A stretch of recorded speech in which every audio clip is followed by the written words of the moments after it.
Annyeonghaseyo, Yorobun. This is Kuya Mike TV. Samahan niyo na naman ako ng sagutan. Itong EPS topic sample exam number 701. Tara guys, samahan niyo na ako. Basahin na natin to guys. Sabi dito guys ay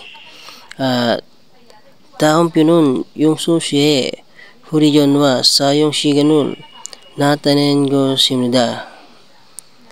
Yusung sinun toyoire Olma tuan huriyon warul sayong isumka. In English guys is the following table is for Yongsu's mobile phone usage. How long did he use his mobile phone on Saturday? Yan, siyempre hanapin nyo lang yung ano dyan.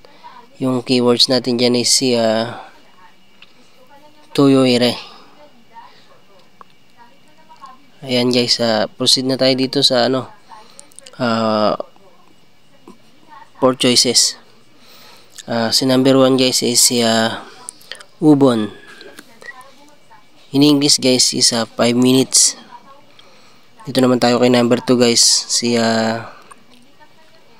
Shibun. In English guys is 10 minutes.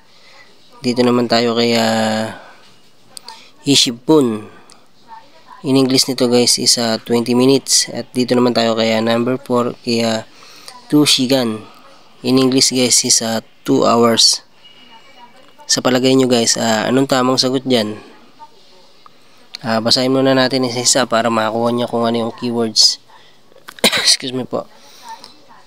Yutichon warul sayong han shigan. In English guys is mobile phone usage. Dito naman tayo kay Bun. Si Bun guys is minutes. Dito naman tayo kay you will fuel tong hariyang. In English guys is daily phone usage. Ayan, dito tayo sa graphs. Kay Walyuil is Monday. Suyuil is Wednesday. Kay Wayuil Tuesday. Kay Mokyuil is Thursday. Kay Gumyuil is Friday. Si Toyoil guys is Saturday. At si Ilyuil is Sunday. Guys, ang tamang sagot dito is number 4. Yan. Number 4. Sorry. Number 3 pala. Itong si Ishibun. Yan. Sa graphs na yan guys, hanapin nyo lang yung kung nasan level si Toyoil. Si Toyoire.